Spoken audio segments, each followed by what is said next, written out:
Hello influencers, leaders, movers and shakers. This is Lenka and Alexander, straight from the Netherlands, the productivity experts from Earn More, Work Less Coaching and Consulting. And today we bring you episode number 1 of the Influential Executive Podcast. The number 1 podcast for leaders who want to grow their impact. Every week we bring you a new episode in which we interview world-class influencers who once decided to take responsibility for their own future. They are extremely successful because they do what others can't do, won't do, or don't know how to do. They step out of their comfort zone and explore the unknown. You know, your influence grows how you grow as a person. And we want to show you that nothing is impossible. Our guests now live on purpose, do what they love most and inspire many people. If they can do it, so can you. Lenka, she's the most honest person I ever met. She loves connecting with people and make their fairy tale vision come true. I am the ultimate explorer. I love exploring the unknown and finding the biggest opportunities for growth. Together we help our clients connect the dots and create systems to accelerate their success. And we are on a mission to show to the world that having 3 degrees and all kinds of certifications is not the only way to success. Information without implementation is useless. Also in Think and Grow Rich, you learn that you must know how to organize and use the information you gather. And so personal leadership skills are essential while turning your vision into reality. And in this podcast, we will share with the world how our guests build their dream life, how they make decisions, and how they solve challenging situations. What makes one a high achiever? Well, every high achiever needs a coach, a wingman who is there by your side, gives a different perspective, shows your blind spot, and helps you grow as fast as possible. A great coach helps you to step out of your comfort zone and build your confidence so you can conquer the world. Before we introduce our first guest, I'd like to thank our official partner. We have partnered with Black Paw Marketing for all our social media campaigns and driving traffic and leads for the projects we're working on. They've partnered with clients from all over the world, from celebrities and political candidates to new entrepreneurs and startups. They specialize in driving traffic and increasing leads and sales through Facebook marketing. These guys know how to efficiently invest in social media campaigns. At the end of this podcast, we have a special offer for you so you too can expand your brand awareness. Are you ready for episode number 1? In the very first episode, we had the honor to have a pleasant chat with an amazing person, very funny storyteller who can impersonate, I would say, almost everyone. He is a strategic intervention coach and coach to Hollywood celebrities. He was so inspired by Tony Robbins that he got personally trained by Tony and assisted as a coach at many of Tony Robbins events. We had a chance to meet this amazing man in Las Vegas a couple of weeks ago, and this man does not do coaching. He lives and breathes coaching. Also in this interview, you will see that while we tried to ask questions, we were asked to surrender and embrace the uncertain. This is a very unique episode, showing you how being vulnerable is the key to success. So embrace the uncertain with us while listening to Mr. Wyatt McCain. I have a challenge for you right now. Give up the need for control by embracing the fear of uncertainty, and you will, I kid you not, I guarantee this for you, Lenka, I guarantee the way to give up the illusion of control is to focus on the grand adventure of embracing uncertainty. Focus on this as an opportunity to embrace the adventure of not knowing. Like when we had live television back in right after World War II until like 1959 or 60. So people made mistakes all the time, but that was great because the public could laugh at seeing themselves displayed in other people being themselves. Let's encourage each of you now just to be yourselves, because that's when you shine and your authenticity will come out for your audience. I think that's like all kinds of, like, all people want to show their best self. Yeah, their best self. So by trying to control the events, you prevent that you might be seen as not the perfect version of yourself, right?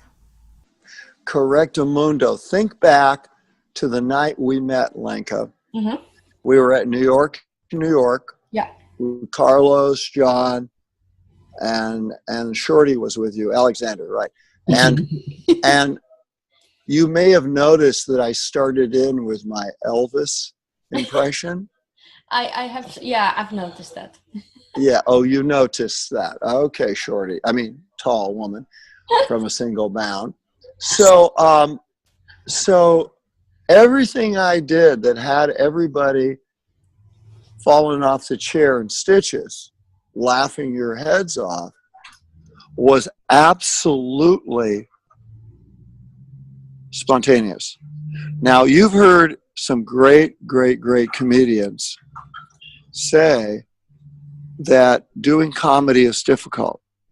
Now, imagine how all of that would have been for each of you if I had written it out ahead of time, rehearsed it, and scripted it. You just might not have laughed as much and found as much fun in it, right? I guess, yes, it was absolutely hilarious. It was really simple. So guess what? The same thing can be here now. In other words, it's not about whether it's hilarious, it's about whether it's authentic. Yeah. Because authenticity emanates from the wellspring of humility. And what is humility?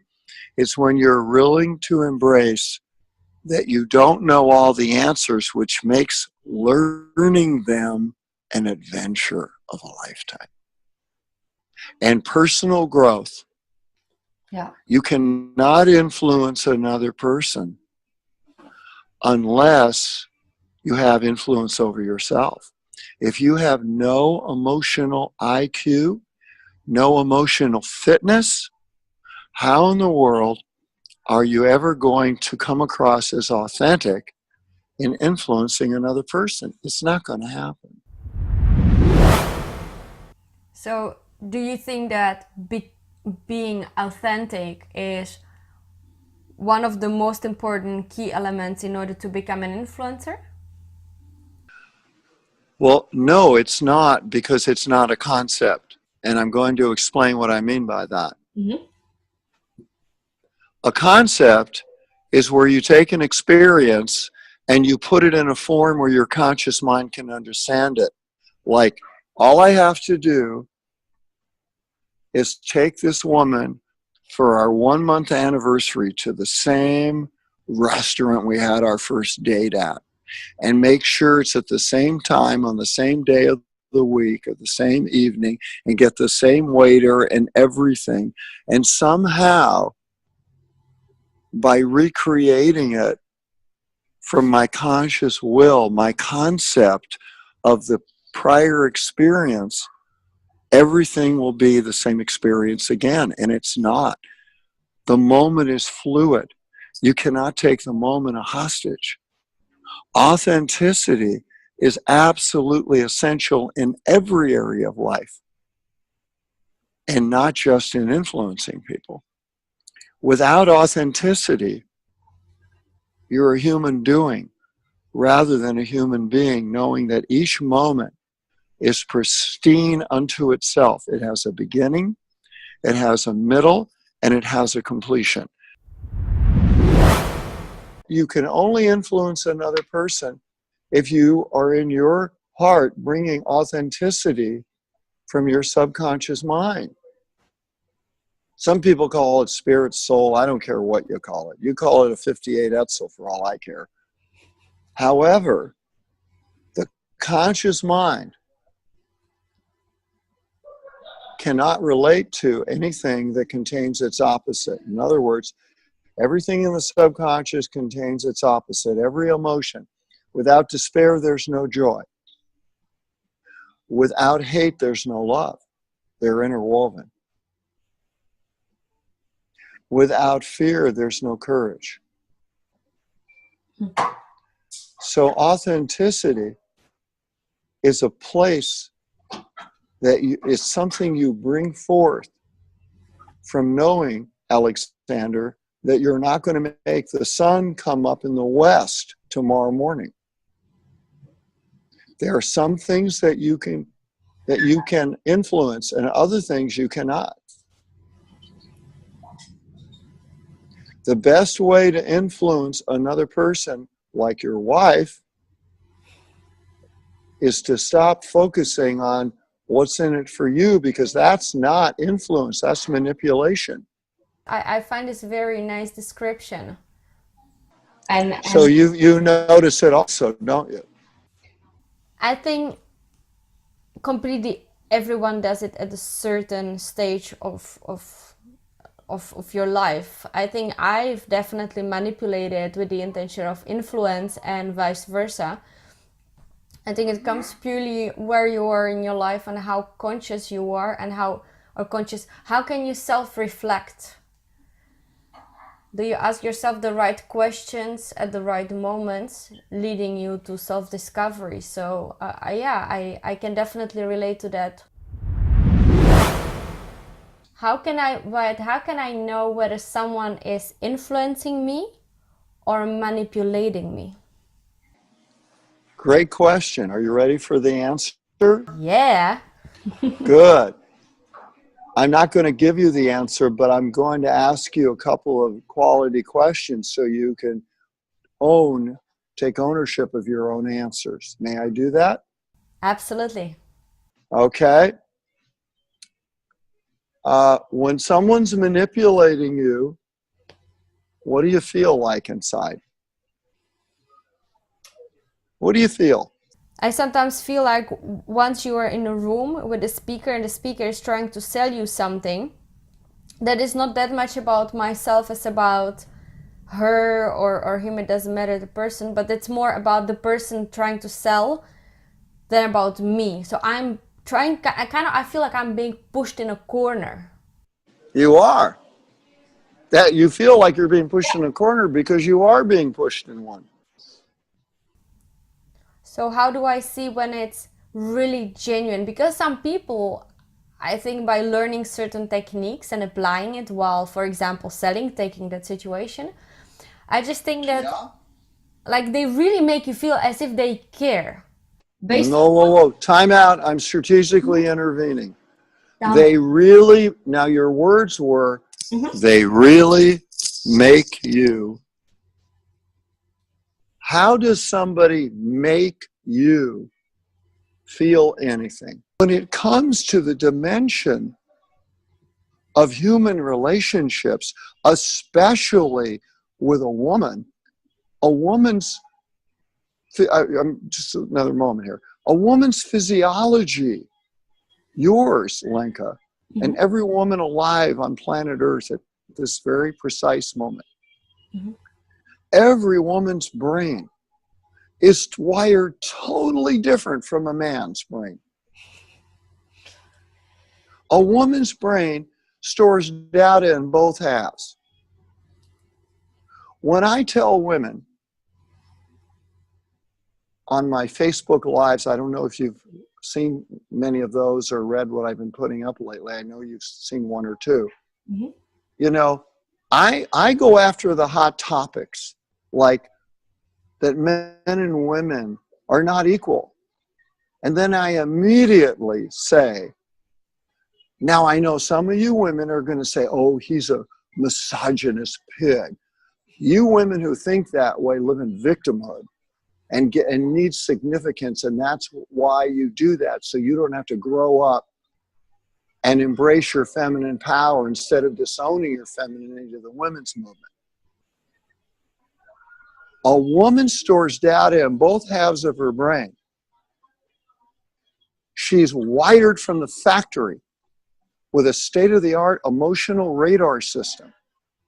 You, Lenka, and every woman alive on the planet could walk into any room and you can read everybody in the room through your emotions. Is this not true or true? Control's an illusion because you're looking for certainty. And if you don't have the illusion of control, and therefore you don't have certainty, what are you experiencing in your feelings? Peel away the layer of the onion called control and certainty and tell me which feelings are underneath it. Deep inside, fear. Absolutely. Fear of what?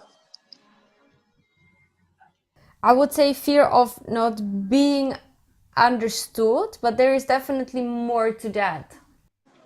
Not being understood, fear of not being acknowledged, Yeah, lack of significance, fear of, okay, now tell me this, peel away that layer of the onion and tell me what are the emotions. If the fear were a small animal, what kind of animal would it be that's eating away at you and not giving you your just due of recognition? When you mentioned the animal and fear, I don't know, I thought of Chihuahua. I don't know why. It's just... Yeah, they're small, they got pointed teeth, and they bark louder than... Yeah, you're right. You're right. So when you don't feel acknowledged for you, that you have this right to exist, and you're not treated with courtesy and respect, you get scared. And you start looking for some weapon that you had role modeled for you when you were a little girl. Only thing is, when you use it with people, you re-experience your childhood pain, you don't get well. Which means your ability to influence other people goes way down. Because is the influencing, like the person who doesn't acknowledge you, are you influencing for what you need from them? Or are you influencing to provide them the benefits that they're looking for? Do you see the difference? Yeah, I do. One makes you a parasite on their spirit. The other makes you the provider of what they need. Once you catch yourself, you wake up. As soon as you wake up to what you're doing, you can stop doing it. But when you're asleep at the switch, you don't know you're asleep till you wake up. When you woke up today, that was the very first moment when you could remember the last moment before you fell asleep last night. So the moment you wake up from being asleep at the switch, now you've got power. Now you have the humility of not allowing your conscious mind to run the show, which brings out your authenticity, and your influence becomes far more virulent, far more potent, far more powerful. Now, in order to influence someone, once you bring authenticity to influencing them, before you can influence them, you need to have desire within them. Again, I'm reverse engineering this. So the first thing is authenticity, but I'm going to start at the end, the finished product. Like sometimes you see these computer graphics of how they say build an automobile. Well, sometimes they show you computer graphics of how they take the automobile and disassemble it. So what we're doing is we're looking at the finished product, and now I'm disassembling it, reverse engineering it, and throughout the process, you're bringing your authenticity into the relationship with the person. Are you both with me so far? Yes. Yeah. Great. So, once again, you have the finished product called you've influenced this person. In order to influence them, they must have desire, which means you need to know how to be persuasive. Some people think, oh, well, persuasion and influence, the same thing. They're not. They're different stages in the process. So once again, you have the influence of getting this person to become part of earn more, work less. In order to coach them, you have to first influence them. And they know that in your influencing them, they're getting a really good taste of your quality of the food from the soup and the salad before, or the hors d'oeuvres before you bring out the entree. So once again, you have the influence to get them to do what you want them to do, because you know that you can provide the benefits they're looking for that will give them the advantages of enjoying the benefits to make their life better.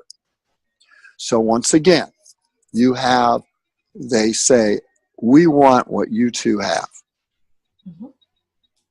And you acknowledge their part. You don't take advantage of them because you're afraid they'll walk away. You tell them what I said to you in each of the sessions, those two long coaching sessions I had with you. You'll both remember that I said to you that thank you for acknowledging me and how you're feeling better and what you're learning about yourselves. However, I'm only the messenger. I'm the messenger who asked you great questions, each of you. And when you heard your own answers and experienced your own feelings from those answers, that came from within you. And that was in each of you before you got up each day. I worked with each of you. So I'm the messenger, but the author that gives the meaning to what you experience every day, for what your prospective, from what your candidates who are being possible clients of yours, you want to acknowledge them for their part and not have the slightest hesitation. Oh, but if I acknowledge them, maybe they'll figure they can go do it without us. Yep. Well, if they think they can do it without you, great. Hey, nice meeting you. Have a great life. We're here if you need us. What most people do in the world, because the world is dysfunctional, so I always ask people, when people justify and they say, well, this is the way the world works, you know, or this is the way most women are, or this is the way most men are. And I say to them, you're right. That is the way the world is. And the world's dysfunctional. So why do you want to be like the world? So you're going to influence these people. So they'll want to be a part of your organization and what you're offering. In order to influence them, you have to create great amounts of desire within them, which is called persuasion. So how do you create desire in someone? You use certain words. Words are extremely powerful. 3 important ways. 1, people have an imprint, that is to say, in their blueprint of certain words. Another way words are very powerful is the tone of voice it conveys. And then the other way a word is very powerful is the meaning or experience they would like it to have. Here's a quick example. I'm going to reframe now and go there in a second. So let me give you a few examples of some very powerful words or phrases. And I'm going to repeat these things more than once. So I'm going to do, I want to pull one more thing up here, because I want to draw from something important that, I mean, you know, I was working on this last night of what I wanted to bring forth for you folks. Now, I want to read something to you because there's a little bit of more substance I want to add to what I said. So here it goes to everybody.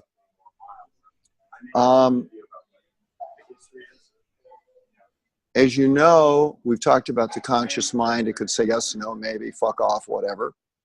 Your subconscious mind can only say yes. Persuasion is where you look for the exact motives that will cause your prospective client to say yes to what you're offering, because what you're offering will give them the benefits they're looking for. And what's the key to accomplish that? The key is to leverage those exact motives, special motives they have, and you leverage it to such an extent that they become stronger than their inertia of not having done anything so far. Do you both see that? Yeah. Yeah. Now, I want you to imagine at the park a seesaw. And imagine, we're going to call this the seesaw of life. One side of the seesaw is where your brain produces norepinephrine that can throw you into fight or flight. Something from back when saber-toothed tigers were looking for a meal and they wanted to eat people. Until we developed our brain to a point where we could make weapons, and then they usually left us alone. The other side of the seesaw of life is where the dopamine gets created. And that chemical creates desire in a person's brain. So if you don't know where I'm going, but I think you may, see the desire, which is persuasion, as a pump, like a farm. You pump water. That's how people used to get water into kitchens, 100 plus years ago. You can take this pump of desire and learn how to pump it so efficiently that by focusing on the benefits that earn more, work less can offer to these people, they will enjoy the advantages of it. Yeah. And they'll close themselves. Now, there's certain words and phrases that will cause someone's brain to produce the chemical of norepinephrine to throw them into fight or flight. That's one side of the seesaw. And there's certain words and phrases you can use that can cause someone's brain to produce the chemical called dopamine, which creates greater desire. Now, you two might be thinking, well, what the hell? When I first heard this, I thought, yeah, that's it. More of that dopamine stuff. Don't give me the other stuff. Give me the give them the dopamine, so they'll say yes. The only thing is that it doesn't work like that. That's why I'm using the seesaw as a metaphor. You got to find a balance between the messages. So when you ask them, where do you see your life 6 months to a year from now, or 2 to 5 years, or 1 to 3 years from now? And they tell you, and you ask them, and what will that feel like? And they tell you. Most poor suckers stop there. Network marketing is notorious for this mistake. Yeah. And so are other people in other areas of the business world, including the area that the three of us are in. Once you know what benefits they need, and if you believe that what you have to offer will give them those benefits, mm-hmm. they will experience an advantage, obviously, of using those benefits, they will have certain emotions about you having those benefits to use. Then you got to peel away that layer of the onion and ask this question. If you don't ask this question, you will not have their emotional why. And why do you want their emotional why? Because their emotional why is their hunger to do whatever it takes. And without that component, it's like taking out the most important component of the rocket fuel, and then the rocket ship cannot escape velocity of the Earth's gravitational pull. These people have in their subconscious mind different sub-personalities. They've got who they are. They've got the little kid they once were. They got each of their role models. If they only had two, they may have had more. And they've got all of Carl Jung's archetypes. However, we'll just keep it to the person's got themselves, the little kid they once were, their dad and their mom. Each one of those sub-personalities can have a blueprint. Unless you find a way, and I'm going to give it to you in a moment, to get beyond their conscious mind, get beyond their conscious will and go into their subconscious mind, they're not going to say yes. And if they do, they'll change their mind. It's called buyer's remorse. So what would be some of the ways you could prime this pump to increase their desire, which is have an increased amount of persuasion over them so that you could influence them? You can ask, what does that look like? And what does that mean to you? Yeah, you're right. How about if you ask them and different questions and make different statements where you vary? You go from statements and or questions that produce dopamine, and then after one or two of those, as they tell you what they see their future like, then you ask them, and what will it feel like if you don't achieve this goal? Take it away from them. You can only take something away when you first know how to leverage their pain point of what it will be like if they don't get these benefits satisfied. Yeah. Do you see it? Good. Good job. People don't want to live in fear and they don't want to live in frustration. So by saying certain things, questions and statements back and forth on this side of the seesaw goes up, the other one goes down. Now the one that went down goes up, and the other end goes down. Up and down on the seesaw of life. So you're pumping like this. So you're right. So some of the statements you're making, questions you're asking produce dopamine, but you don't shoot your whole wad, Alexander, like I know you could easily do, or you could do, Lenka, if you get into one of your, hussy fits, female hussy fits, and you shoot your whole wad with dopamine statements, then what do you got left? Only the epinephrine ones? People are going to be terrified of you. They'll see you like the saber-toothed tiger, run like hell. Just want to make people excited, and you are so right stating that I am trying to overfill people with dopamine. It's like, I just want to make you feel good, and I know that this is good for you, but I think me and so many people out there, we kind of like forget that this is not what is going to persuade or influence anyone, or it's not going to help anyone to make better and faster decisions. You have to calibrate, you have to look at the person, and every single individual is so unique that you can't do one size fit all. Correctamundo, which is why you practice as the mother of skill. Mm-hmm. So here are a couple of items that will produce dopamine in the brain, the mind of this candidate that's a possible client for the two of you. I can make a difference in your life. You could say to them, my friends, this is measurable and accountable. Both of those build desire, don't they? It can take people out of frustration and move them into freedom. You can say to them, I believe that you should have more for your life. Now, what would produce epinephrine? Got to balance it off.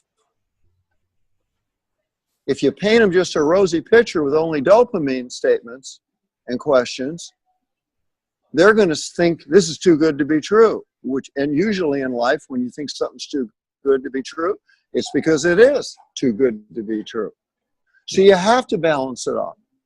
And they'll respect you more. You work closely with Tony Robbins, and I think Tony Robbins and you yourself, you're great at influencing. So my question is, there are thousands of people in, let's say, the stadium, or there are millions out there. So how come that you are able to influence such a huge crowd and still be able to calibrate, still be able to adjust the message so that it resonates with those individuals? That's a great question. And the answer is it resonates with a lot of people, but not with most of them. Mm-hmm. There are a lot of people it doesn't resonate with. I've been to 9 events, 9 of his events. I'll sum it up this way. I've completed every program he has. All of them. And he personally led 6 of them. Date with Destiny as a participant, Date with Destiny as one of 3 of Mastery Leadership. The other 2, of course, where he wasn't at, which was Leadership Academy in San Diego. And for Life and Wealth Mastery, the Leadership Mastery is for the Wealth Mastery only down in Southwest Florida at Marco Island. And I watch the people when he walks through the different aisles. Then I watch the people when they get up to go to the bathroom. And no, I don't follow him in the bathroom, Alexander. Geez, get your mind up. Holy shit, brother. You've been wearing those wooden shoes too long and, moving them windmills to pump that water. Bale that hay, get them moving, rawhide. Get them up, rawhide. Ride them in, ride them out. So you could say to someone, you could say to them, I only have an hour where I can help you today. Oh my gosh, let's get started. See? So I coached people. Yeah. And they didn't want me doing it. And they made it very clear to me. It pissed them off. See, the only person that gets to coach people is Tony. So when you're at an event that Tony's not leading, they have trainers. Mm-hmm. And I've been to enough events and worked around enough trainers, senior leaders and crew, but especially the trainers, to know that they don't know shit about coaching people, about creating certified high-performance coaches. They know how to get results, but they don't know diddly. Now, I'll use a stronger word. They don't know squat about how to go into the subconscious mind of a client and work with them to reprogram it all. Let me tell you both something. The vast majority of people in the world don't need a therapist. They don't need a counselor. They don't need a psychotherapist. They don't need a clinical psychologist, and they don't need a psychiatrist. And to give you an idea about how strong that is, and I'm talking about what I said, I'm not talking about me. 3 months ago, third week of February, I said to Carlos, you know what? We got to go to Vegas now. We're at another event by LAX. We got to go to Vegas. Grant Cardone's there for 4 days. We got to go to this event. Call up, tell your wife we're going. We're going. And we did. And one of the people, I ended up coaching 3 or 4 people. And like with you, Lenka, it wasn't a short session at all. It was like 2 hours for each person. And a little shorter than yours. And one of these people, stop me if I told you both this already. One of these people, 25 years ago, was a Marine Corps officer in combat, 5 complete tours of duty in Afghanistan. That's stressful. And post-traumatic stress disorder, and I'm trained by Tony Robbins and Dr. Chloe Madonis. I know what causes PTSD and I know how to cure it. Mm-hmm. Very few people need drugs. Now, I worked with this man for 2 fucking hours. And I would not edit that out, Alexander, because I emphasized the passion through how I articulated that. And you'll see why in a moment I did that. In working with this man and having known, most of them are gone now. Quite a few never made it home. Oh, they came home, but, they came home in a box. I knew a lot of Marine Corps officers. And there's certain things they tell you that they all tell you the same thing. And one of those things that I'm going to mention now is that their first responsibility is to take care of their Marines. This man's first responsibility 25 years ago, providing my constitutional freedoms and keeping people safe at home,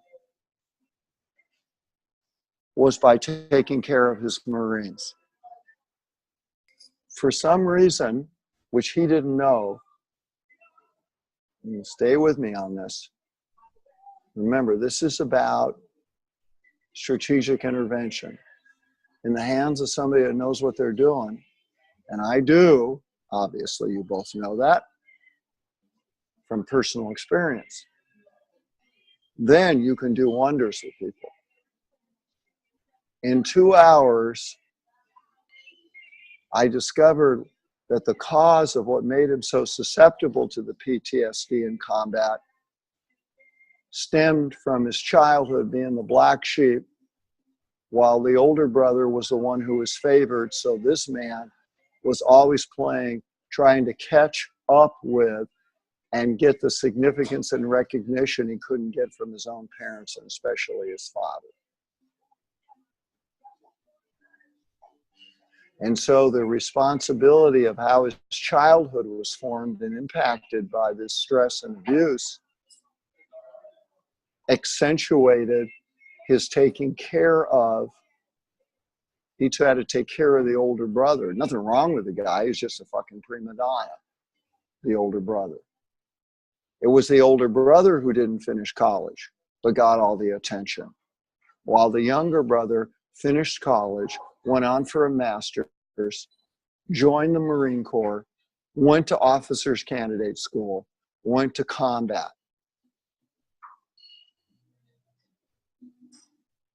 So when I met him the 3rd week, 3 months ago of February, and I worked with him, and for several months, not for the whole 25 years, for about a year to a year and a half, he told me, he had not been able to sleep a full night. He said the PTSD wasn't there before, but it was coming back, and I showed him how the PTSD had always been there, but it had been there since childhood. By taking care of the issues from childhood, it allowed the healing of the PTSD from combat. Here we are, a week shy of 3 months. And since we worked together, he's able to sleep the entire night, not wake up in a cold sweat yelling and scaring the shit out of his wife. That's the power of strategic intervention in the hands of somebody that knows what they're doing, who's trained thoroughly. Remember, I have over 8,000 hours of training in 2 years. The whole damn RMT program I told each of you before are a total of 6, as in 1, 2, 3, 4, 5, 6. I'm saying because some people with accents may not hear or delineate. I said the number 6. It's 6 certifications, 500 hours. I logged. I took the 500 hours and multiplied it 17x and logged more than 8,000 hours of training hours. Wow. Why did you do it, Wyatt? Why did you multiply it by 17? Because I learned something from Tony in Ultimate Edge Personal Power. And thank you for asking that question that you said you might be asking. And that is that when he went to work for Jim Rohn at 17 years old with a year to go in high school, when he finished high school, forgive me, he was still cleaning office buildings at 17 when his mom pulled a knife on him and threw him out of the house, and he was homeless. In Ultimate Edge Personal Power, when Tony said he went to work for Jim Rohn, he looked around at everybody and he saw how many hours they were working and practicing. And his thought was, if I multiply that out, whatever the number is, I'll get that many times more experience. So if I work here for, say, a year, I'll really get 5 years of experience, while a lot of these people are not willing to do that. So those people that had been working there for 4, 5, 6, 7 years, all they had was 1 year of experience times 4, 5, 6, 7 because they hadn't grown. And Tony was all about growing. When I heard that, I knew exactly what I was going to do. That's why I did it. Nice. That's dedication, and yeah. You have to be, yes, you have to be willing, for all your listeners out there. When I emphasize a word to a client in a text or an email, I put it in all capital letters. I put a space between each letter and have it stand out. Must, capital M, space, capital U, space, capital S, space, capital T, space. You must do what other people can't do, don't do, won't do, and aren't willing to go and do. If you won't do what other people can't do, won't do, don't do, and don't believe it's possible to do, you're going to be average like the rest of the screwed up world. If you're not willing to go at 250% with your tail on fire, if you're not willing to burn the candle at both ends and know that you can always get another candle. I slept 2 hours last night so I could be ready for this interview. That was my dedication to your interview. 2 hours. 2 hours. Wow. And do you feel more energized than if I'd slept 10 hours? Now, why is that? That's the right question. And the answer is because this interview was part of a compelling future for my life for today. You give somebody, you find within someone's emotional why a compelling future for their life, they'll pull out all the stops and do whatever it takes to get the job done. Wow. In the Marine Corps and in every branch of the U.S. military is great. I have a certain fondness for the Marines. In the Marine Corps, the mission is everything. If you can't have a compelling future, people ask me, what do you do? And I say, oh, you mean my job, how I make money? And they go, yeah, what do you do? And I said, well, I don't do anything. Oh, are you independently wealthy? I said, no. Do you work? Yes. Well, why didn't you tell me what you do? I said, well, it's not something I do, and it's not work. and it's not a career. And they say, well, what the hell is it? And how do you make money? And I said, I have a mission. And my mission is my life. It's a compelling future. I show people here in Beverly Hills, California, I work exclusively in the entertainment industry. That means my clients are actors, writers, directors, producers, musicians. And I work with these people at a mastery level of skill set. And I mentor them through coaching on how to bring fulfillment to the mega millions of dollars they earn every year. I have one client that just got paid 65 or 68? $65 million for a movie. Around here they say 65 mil. Big deal. $65 million for a movie. Wow. One movie. And would you say that what you help them to awake or discover, that it helps them to become really, really good in what they do compared to if they do not take this mentorship and this coaching with you? They will never become great at what they do if they're looking for the public to put them on a pedestal. Love it. Love it. And may I just like... No, you may not, but go ahead and ask. I will do it anyways because I found it so interesting. I was browsing through your articles on LinkedIn, and there's this article posted, "Earn it to learn it." Yes. I really liked it, and especially sentence that is saying, by pushing out our comfort zone, we discover our inner strength and rediscover that we truly are enough. The point is, Correctamundo. I think that many people out there, they name themselves influencers while they are just trying to prove to themselves and to the outer world that they are good enough. Yes. And the way they go about it is to chase their tail, which is why they'll never achieve what they need.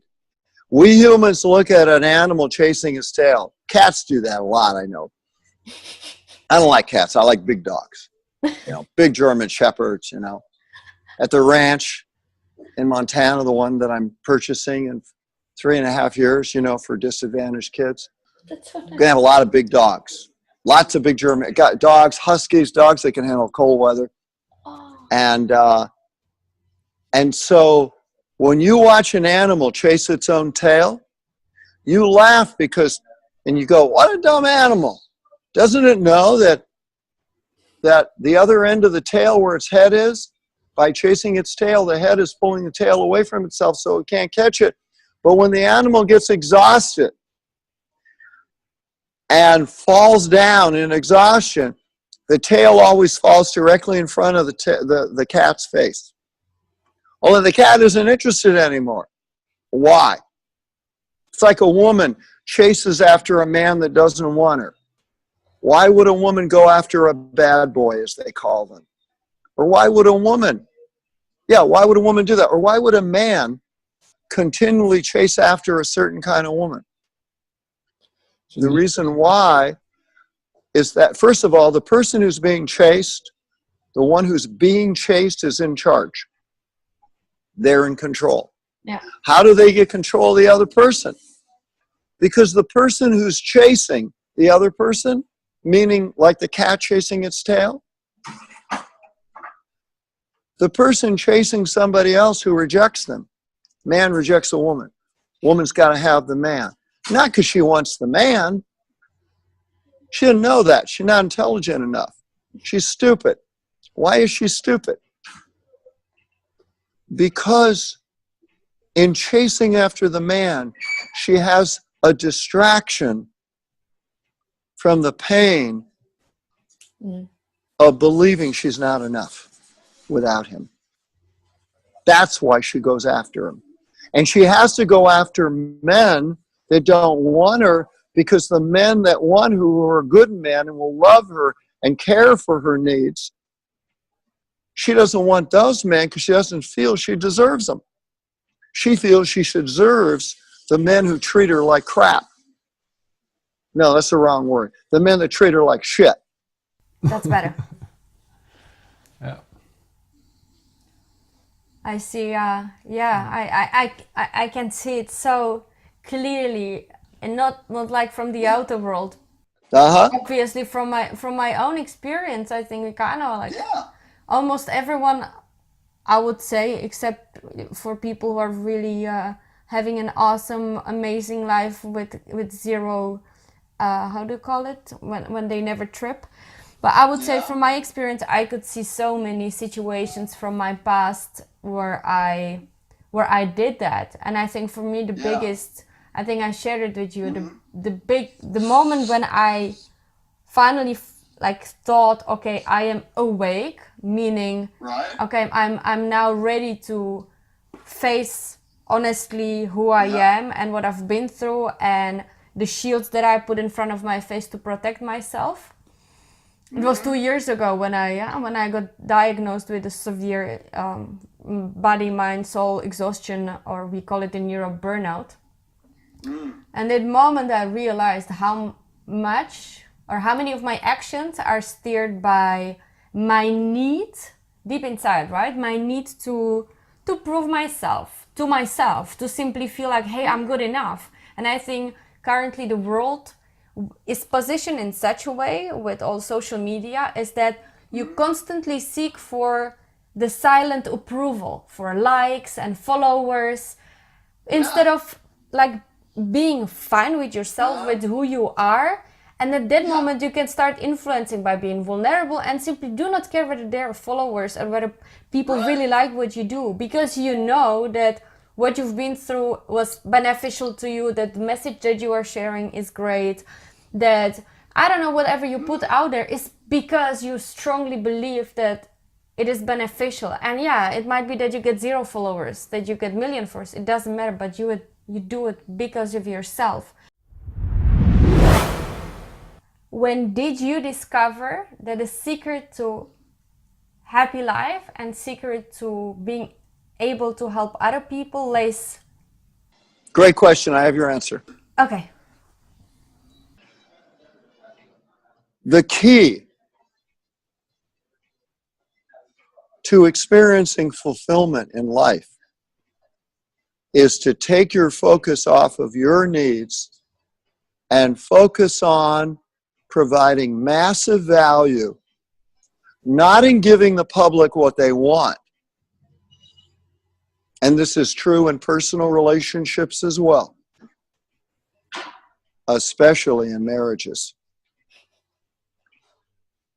To experience fulfillment in life, because the way we do one thing in life is how we do everything in life. When the tide comes in Holland, whatever boats are in the harbor, like that one I saw when you were walking the other day in one of your videos, Linka. When the tide comes in the late afternoon, it just doesn't raise one boat and not a ship, or raise 2 ships and not 3 boats. They all go up together, don't they? In the morning when the tide goes down, they all go down together. So the way we are in one area of life is the way we are in every area of life. In order to experience fulfillment, one must, all uppercase letters again, you must provide massive value and give people what they need. No matter how much they kick and scream for what they want, never give them what they want. Because wants and needs are seldom the same.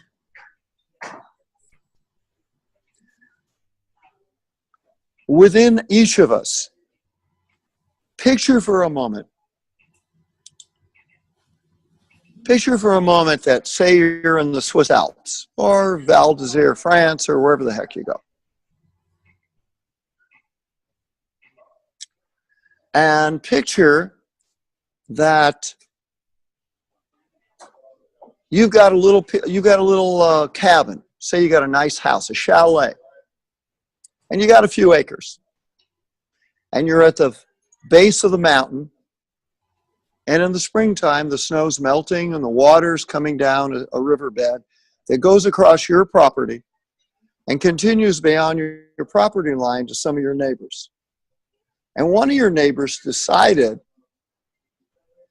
to steal something that belonged to you. So you go to your neighbor and you see what you own there. They got your horse. And you say, look, I'm not going to ask you. I don't need to know why my horse is on your property. I want my horse back. And your neighbor says, go fly a kite. And you decide, what are my options? I can go get the horse at night. Of course, my neighbor's got a sawed-off shotgun, so it might work, it might not.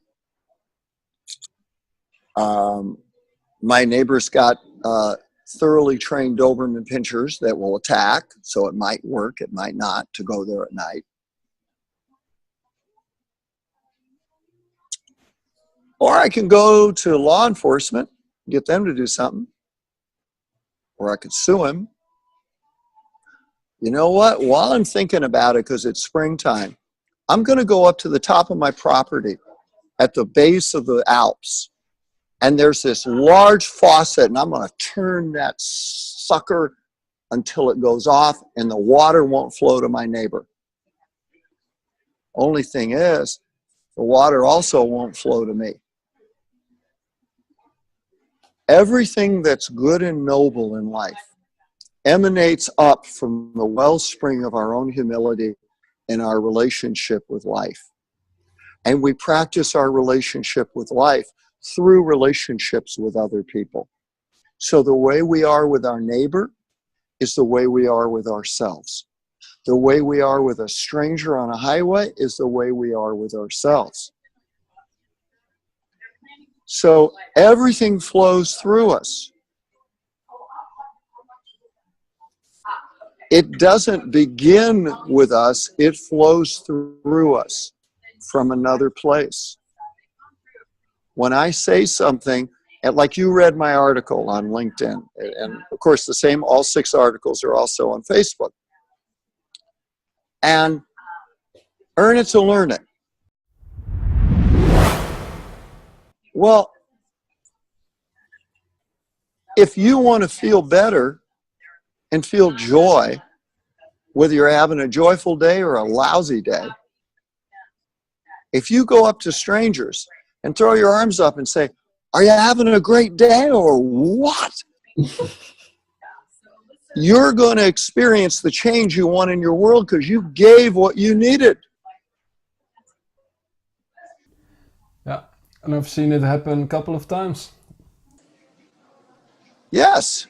So instead of keeping the water faucet off because somebody hurt you when you were a little kid, turn the water faucet on full and allow that snow melt to go through your property.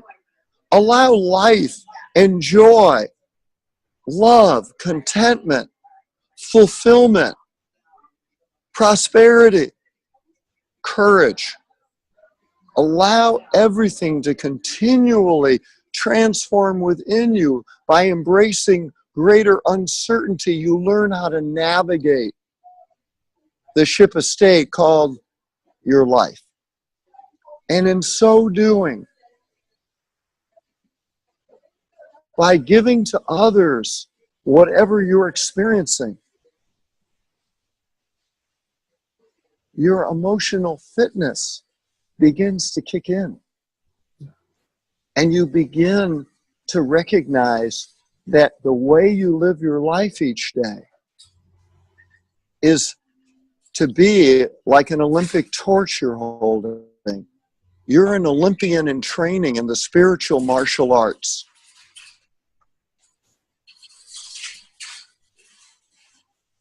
And in so doing, you're then able to influence other people because you can create the persuasion of desire in them out of knowing that what you have to offer will give them the advantages of enjoying the benefits they're looking for that they don't currently have.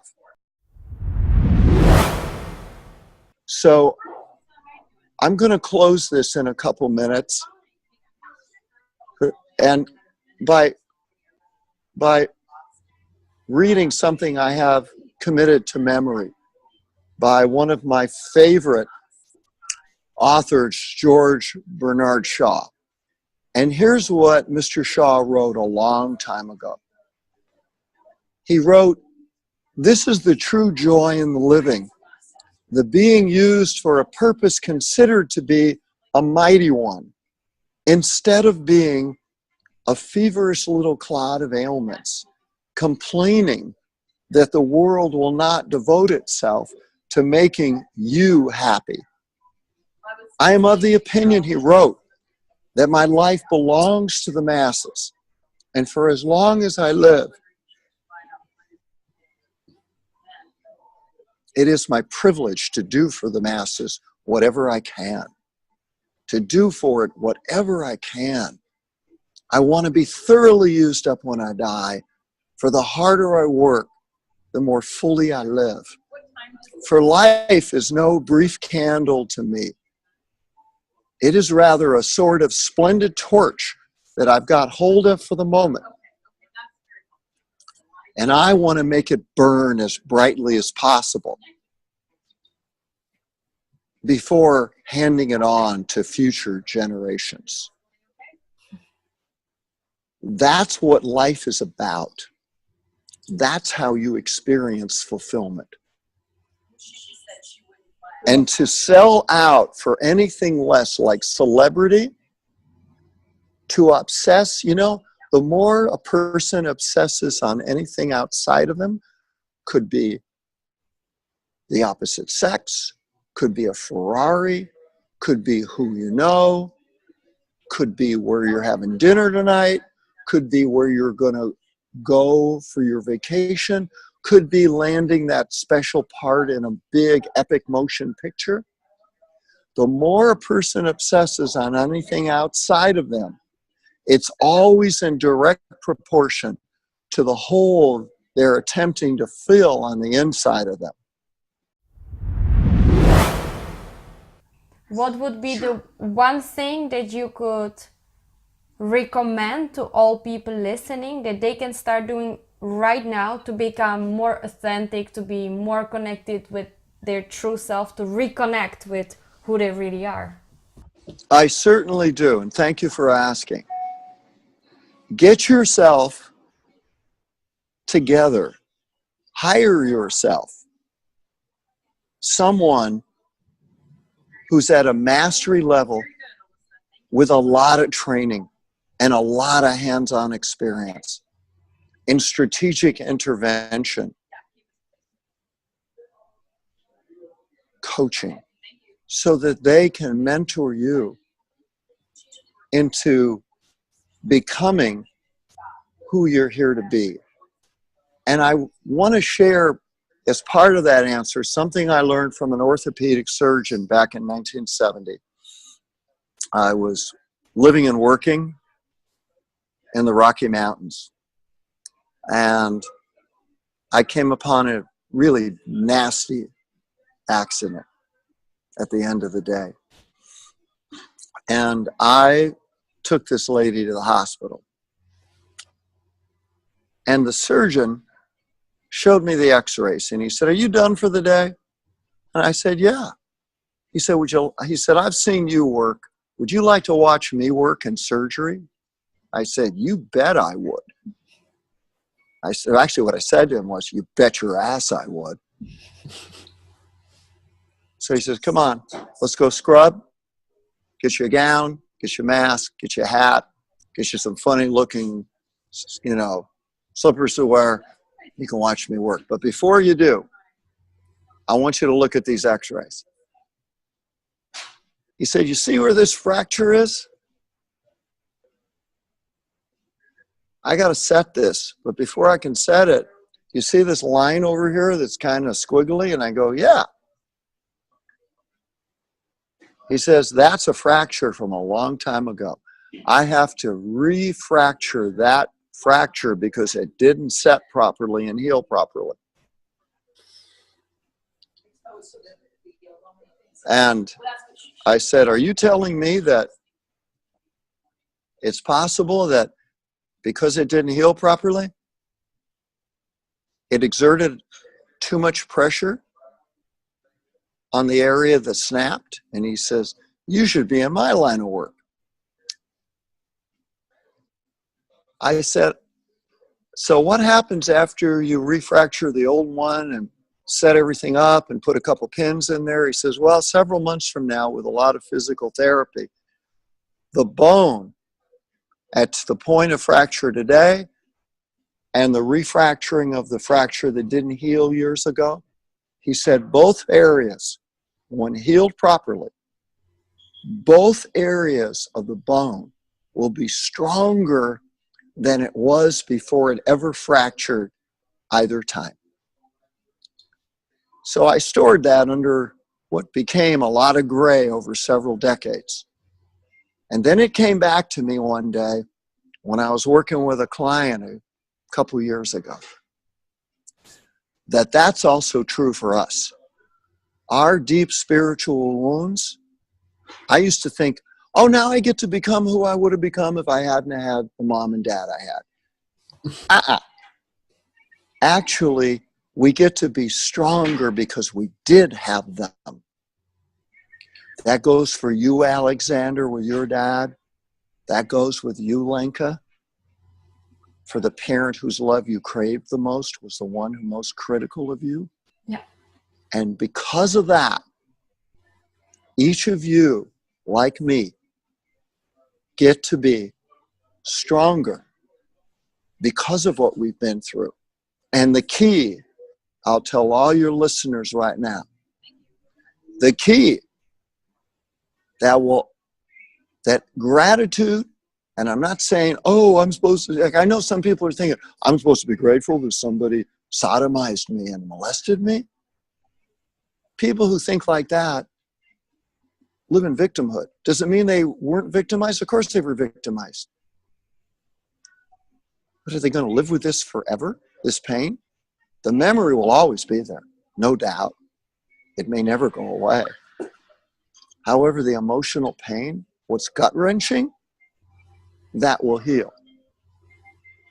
Gratitude is the key that unlocks the vault to everything within us. And when you reframe the people that hurt you, and I know all about what that's like,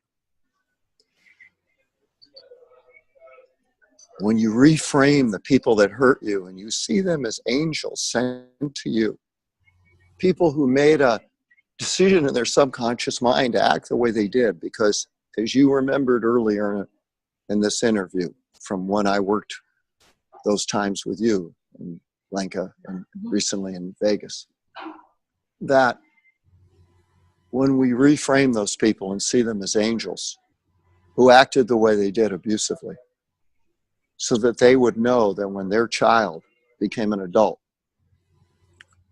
that one day it would drive them deeper within their inner strength, where they would rediscover that they're more than enough for whatever life serves up. And the key is to embrace greater uncertainty. And the more massive value you provide through what each of you do, as well as in all your relationships, what will happen is that you'll begin to discover even more strength than you knew you had, because you'll be growing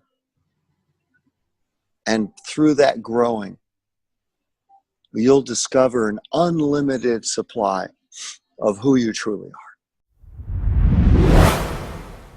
Just want to one more time thank you, because Thank you. with Alexander, and it's like you had such an amazing and huge impact on my life and the way how I feel and the way how I see the world. So one more time, thank you so much, because it means really the world to me. It means really a lot. Well, you're most welcome. And this has been I'm honored. I really appreciate your invitation, and I'd stay on longer. However, I have a call to go to, and before I do, I want to complete my answer to your question. What can people do? Mm-hmm. When it comes to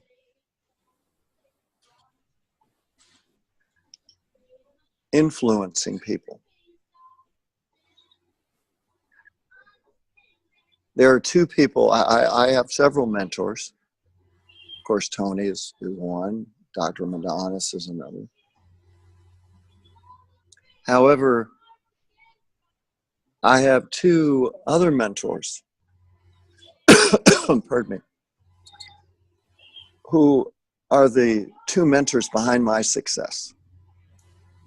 Because as I know Carlos mentioned in Vegas a couple of weeks ago, that less than a year ago, I had been signing up people for 5 or 6 sessions.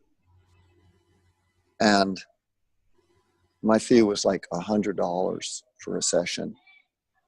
One of these people I was working with every week and was paying me $100 every 2 months until I cut it back to 1 session a month. So then it was like $50 a session. Either way, I was giving myself away. And because of the professor, as Carlos likes to call it, Glenn Dietzel, because of Expert Advisor Alliance and what Carlos Cicada and Glenn Dietzel are training me to do, I went from scratching out in existence with all that training and experience to 30 days later signing someone for 6 months for $18,000 and above. Brilliant. Amazing.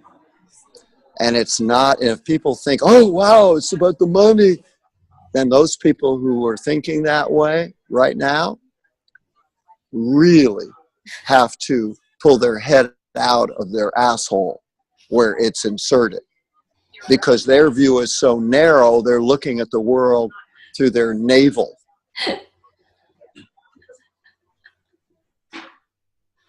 For anyone to think that this work, this mission is about money, that individual is bankrupt in their own spirit. The money will always be there because it's in proportion to putting the needs of other people and giving them the benefits they require.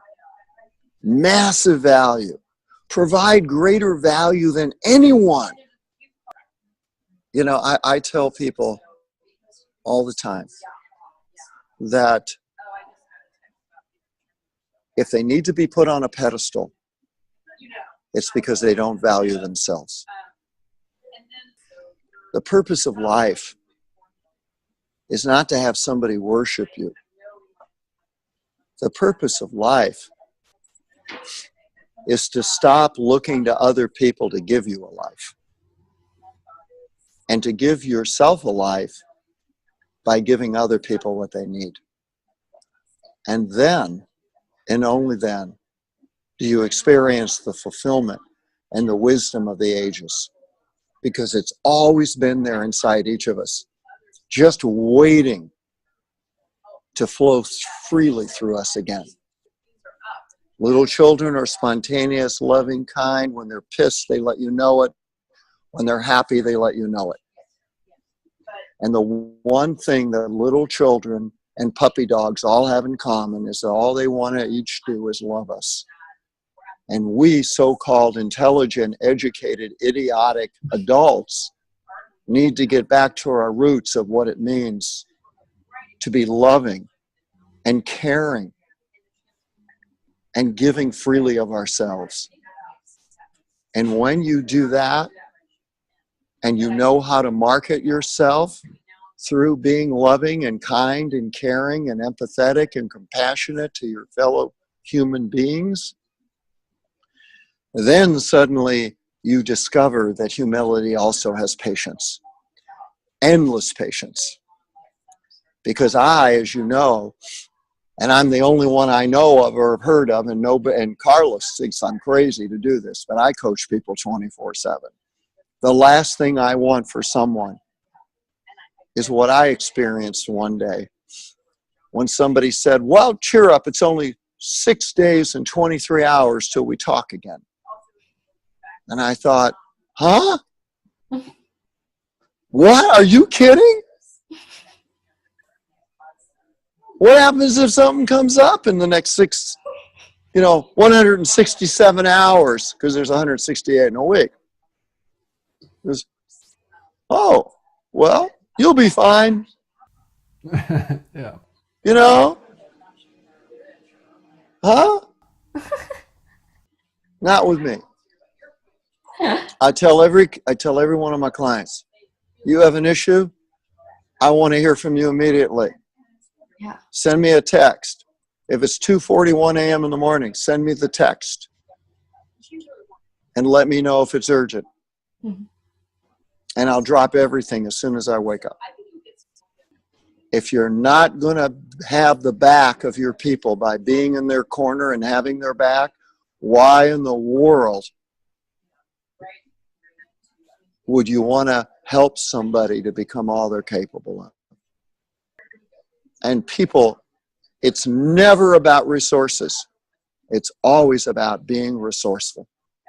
The more resourceful your people watching this are, the more success that they're going to experience through serving the greater good.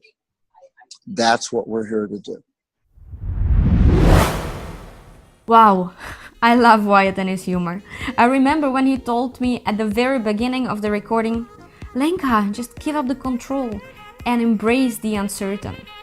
It was literally after I asked the very first question. So the more I apply this, the more I see how much I benefit from observing and loving the unknown. Do you want to stay in contact with Wyatt? Then go to his Facebook page Wyatt McCain and click on the follow button to get notified about his amazing Facebook Live videos. And what about you? How did you enjoy episode number 1? Leave us a comment, like the podcast, give us a rating, share it with your friends so that you too can become the influential executive. Click on the subscribe button to be notified about any new episodes. Do you want to get every episode 1 week prior to the official launch date?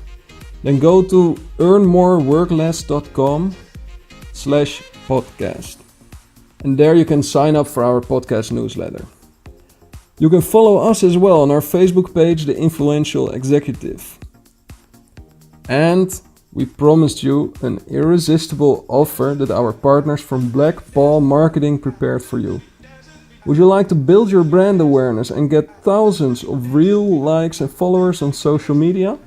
Well, it's time for you to become real influencers. So go and click on the link below and get 1 week completely for free when subscribing for the intermediate package for 1 month. In the text below you will find a unique link with a discount code. So go ahead and start building your brand awareness. This is a limited offer made available only for our listeners. Click on the link and connect with our friends from Black Paw Marketing. Thank you for listening and stay tuned for our next episode.